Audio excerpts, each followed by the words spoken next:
Welcome to Motherhood, Aligned and Assigned, where we help guide mothers from symptoms to solutions. We're Dr. Serena Kaufman and Dr. Veronica Schultz, nervous system specialists helping families discover the missing link in their wellness journey. Join us as we translate complex health challenges into simple, actionable solutions for you and your children. Because your family deserves to thrive, not just survive. How many times have you asked your teen, "Are you okay?" and gotten that dreaded "I'm fine" when everything in your gut is telling you that no, they're not absolutely fine? This episode is for parents who know something's off, even if their teen can't put it into words. I had a teen just like this come into my office. She came into me this summer, right when school ended, but her finals week was stressful for her. And not because it necessarily needed to be overly stressful, but she was experiencing vomiting multiple times a day, like the last 2 weeks of school, right? So she needed to move out of her dorms. She didn't know where she was going to live next, and so there was a lot of uncertainty in that. And then she had finals on top of that, right? And so lots of kids do this every semester. And so why was this overfilling her bucket, right? She knew this wasn't normal, but if her friends would have asked her, she would have said, "I'm fine." This is a tricky thing for teens is they're experiencing a lot. And if their nervous system is overwhelmed, we might not necessarily see it, especially as parents, right? Yeah, I mean, I feel like the teenage stages are the transition from, I'm just picturing like my 4-year-old or my almost 4-year-old, for example. It's like she wants to do everything herself. And so teenagers are like that extra step of being like, no, I don't need my mom. I don't need my dad, and wanting that independence. But it's hard when their bodies are struggling and they don't even have the words to put into it, or even maybe their brain doesn't even realize. And I think that is going to be the part of our conversation today, is like their brain doesn't even realize that there's a problem in the first place. So I'm really excited to kind of dive into this because I feel like it's a very common thing, and it can make you feel, I'm sure, I don't have a teenager yet, but I'm sure it can make you feel very helpless as a parent when it's like they're older, not quite adults, going into adulthood, but you still care for them and still want to support them. But it's really hard when everyone is not on the same page, including and especially the teen who feels like their brain and their bodies are like on different zones. Yeah. And thinking about all of the teenagers in my office whose parents come with them, I'll ask them, "Okay, how's your body doing today?" And they're like, "Oh, it's fine." And mom's like, "No, you're not fine. That's why you're here. You have to tell Dr. Kaufman what's going on so she can help you," right? Like, Right. It's this process. So if they're doing that to me, like a provider who's supposed to be helping them, what are they doing? How are they dismissing the rest of it? And so part of it is like, okay, are they tuning into their body and acknowledging? Well, they're also learning what is normal, right? I think we're Right. like the older you get, the more you have an understanding of what is acceptable and what is not, what something's going on in your body. So thankfully, this teenager, she told her parents what was going on, and they were really supporting her through this season of vomiting multiple times a day and trying to get through finals week. And her mom discovered nervous system chiropractic care. And we got to get her scanned and connect her scans and what was going on in her body to her story and say, okay, we can do something about this, right? This isn't you. This isn't, and she's a believer, right? So this isn't your lack of will or your lack of trusting God.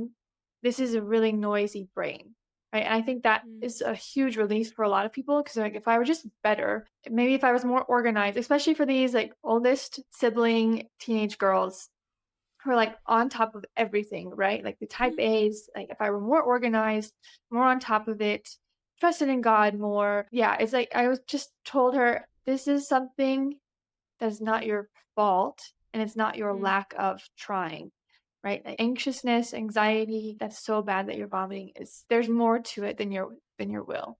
And so to be able to show her that on the scans, on our neurological insight scans, I think I saw her take a deep breath. Like, okay. Right. Yeah. There's two things I kind of want to note. One, that if she had gone anywhere else, they probably would have just been like, "You're fine. Nothing's wrong with you." And then she would have internalized that to like, okay, well, then I'm fine. So I just need to try harder and I need to do more things. And it's really crazy that we're talking about this because I just went on a retreat last weekend and it was like all about that. So look at God. But the other thing I want to point, just because we're bringing it back to chiropractic, is how the body will use systems to get you to pay attention to it, right? And we basically call that dysautonomia. It's like when something has been not functioning for so long, the body will try and tell you in many different ways. But if you're ignoring it, or if you can't even hear it, it's going to go into the organs and the systems. And, you know, for some that looks like hormone fluctuations. And think about all the teenagers that go on birth control because they're getting migraines. And I know I had a friend when we were in, you know, 8th grade who was put on birth control because she would pass out because her periods were so bad.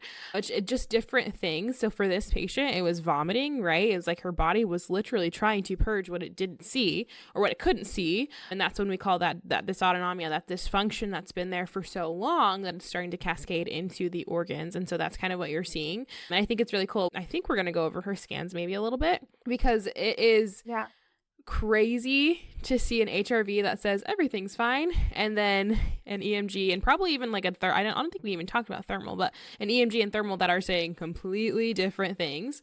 That is literally how her body is handling the stress. It's like what do you mean? I'm fine. There's nothing there. Yeah, that's exactly what it was. I was expecting to see her HRV, which is someone's adaptability to stress. I was expecting to see it way in fight or flight, but it was quite balanced. She was in like this green zone that we love to see. Her rest and digest system was on and firing well. Her parasympathetic fight or flight system was on and firing well. So that tells me she was able to tap into both equally, and she had kind of a battery charge to respond to her stressors. So I was like, okay, well, I'm not saying she's crazy, but let's keep digging. So, I mean, all I have to do is flip to the next scan, and her EMG, which tells us how much electricity or energy is going from the brain to the body and then back, was just, she was spending a crazy amount of energy trying to mitigate dis-ease or stressors in her spine and in her nervous system, right? So her brain was getting pinged with just a ton of information or signals, right? Or the way I explained it to her, because I'm trying to like pick up teen language here and make analogies that make sense to my teenagers. But basically, there are just crap ton of apps running in the background of her brain, just like taking up extra space and then making the apps she wants to use glitch, essentially, right? There's just so much noise. Or what is that? What was that meme from? Oh no, I'm thinking about the SpongeBob meme where he's trying to like ditch a bunch of files and like burn things. Yeah. But I think there's a better one. Because I think he's trying to remember his name, but he like replaced it with all of the other things, and there was no room to remember where his name was. that is a good analogy. I don't think SpongeBob is relatable to teenagers anymore. I think that makes me so sad. Just a millennial thing. I quote SpongeBob. I said that makes me so sad. I quote SpongeBob like my life depends on it sometimes. Yeah, same. And like most of these teens are like, yeah, we don't really. What is that? Do that. Yes. We're showing our age, I Whatever. guess. That's awesome. That SpongeBob There's really a SpongeBob scenario for every season of life, but I because digress. They were genius writers, anyways. So back to her scans. Yeah, her EMG one, it was really imbalanced. So she had a ton of information and signaling on one side that was kind of those signals are crossing over and pinging one side of her brain more than the other. Our brain does not like asymmetry. It drives it crazy. It really wants balanced signal input. And then if we want a signal or if we want our energy to be around 100, it can be a tick higher for kids. But she was spending 500% of her energy. And that's just crazy. So that was wearing her out. And her thermography, it wasn't wild. So her thermography is telling us about the temperatures, and that's kind of like a more global picture of what's going on in the nervous system, and a lot of stress here. So really fired up close to the brain. So a lot of input to the brain, and then the rest of her spine is way shut down. Whenever I see a thermal like that, it was really cool. I had someone come in and his thermal was like exactly like that. It looked like a tree. If you will, but not the good kind, right? Like when we look at the deep 10, like the DTG, it's like completely blue, but the thermal itself was really red at the top. And I said, "Are you an overthinker?"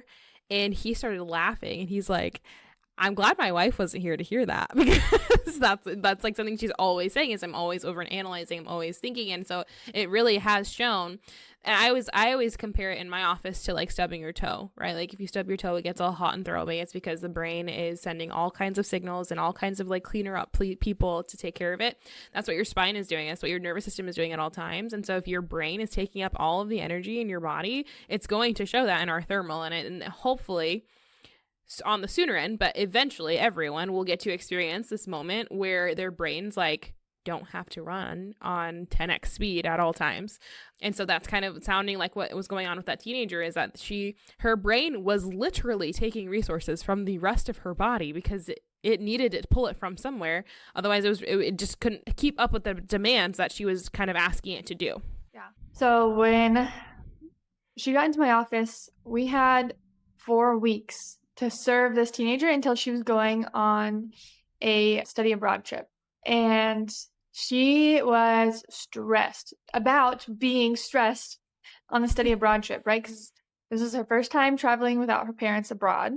They had so many instructions that we were talking about it because this was 4 credits for school, very structured, but it was still unknown, right? It was going to be stepping back into not a very known situation where sometimes control isn't there, which our anxiety, fight or flight brains do not like.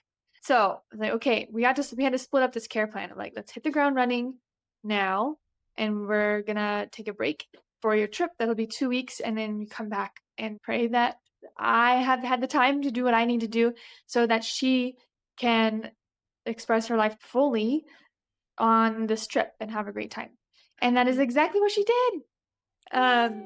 And so she came back, she's like, yeah, it was like, I was great and I felt fine, but like they were super organized and it was super predictable. And I was like, okay, I don't know if she quite yet believes the power of chiropractic, but we had to redo her scans and her energy is back down to a very reasonable number in the hundreds. And now we're seeing the true pattern of what's going on in her body. Yes, now the electricity graph is representing what the thermography was showing us earlier, of a lot of stress up here in the neck and then a lot of shutdown that is probably been shutting down because she's been in fight or flight, right? It's her adrenals, cortisol has just been running go, go, go, trying to support her body stuck in this fight or flight state. That was creating this red flag signaling of vomiting, right? Like the goal wasn't, oh, yes, wonderful to get rid of that red flag, but why was red flag there? That's what we're addressing now. And that's what I can see is happening in her body of, okay, we have to calm a lot of stress here and then wake up a lot of stress lower down. And I'm glancing at these scans and I was just going to look at her thermography. And so now her most recent thermography, everything's shut down. So there's not a ton of noise and heat going on in the neck anymore, but everything is really shut down in blue. So that's a big step 2 is we have reduced the noise a ton, and now we need to wake her body up to support her systems long term. Yeah. Well, and it makes sense if she was someone who was always had it together and was doing great and didn't have anything wrong with her. I actually was just telling a parent the other day, she was like, this is something extremely crazy internally was happening to one of her children. And she's like, this doesn't make any sense. Like, she's my easy one. And she is my one that's never sick. And I was like, oh, very interesting. Like, tell me more about how she's, because sometimes, actually, that is honestly the next segment of this whole topic. It kind of worked out perfect because it talks about, we had kind of outlined a lot of the teenagers who are explosive, a lot of the, toddlers who are explosive, the humans who are explosive, you see that, right? You can see they're struggling and you can see they have behavior. And those are the things that kind of make you want to look for, tools to support them. But it's on the other flip of the coin, right? That kid who is never the problem, if you will, who's quiet, who's, never sick, who is like never a problem. Sometimes those are the harder cases because they've literally taught their brains to just shut off, to ignore itself, to, just keep going regardless. You're going to be fine. You're going to be okay. Those are sometimes the cases where we want to it just makes sense why she was vomiting, because it was like her body was shut down. And when it was time to wake back up, that was the vomiting was basically her body's way of saying, wake up. Like, we're trying to take resources from places we don't have, and I need you to wake up. And so that extra anxiety that was kind of piled onto the exhaustion kind of turned into this almost like what do we call that? Like drunken raging bull, right? It's like a little bit of both, where it's like, I'm exhausted at all times. Just when, Dr. Tony Lingle, I'm exhausted at all times, but now I'm in a situation where I need lots of energy and I don't know how to do that efficiently. We talk about, her EMG was kind of one-sided, but also all over the place. That's just while sitting. That's why I like to say, like, if we do the EMG sitting, because if you're doing that while sitting and doing nothing, imagine what you're doing when you are trying to go through life and, get through these stressful events. It's going to go up even more than that. That's just like our baseline to go off of. And so we want to make sure that you are operating in this place that's not overactive, yes, but also not underactive, because underactivity is sometimes even worse than hyperactivity. And parents, this is where it comes back to you, because your teenagers aren't listening to Motherhood Align Your Sign podcast. Fair enough. This is what I hear moms say. They're my high achieving internalizers. And I can picture 3 of those kids in my office.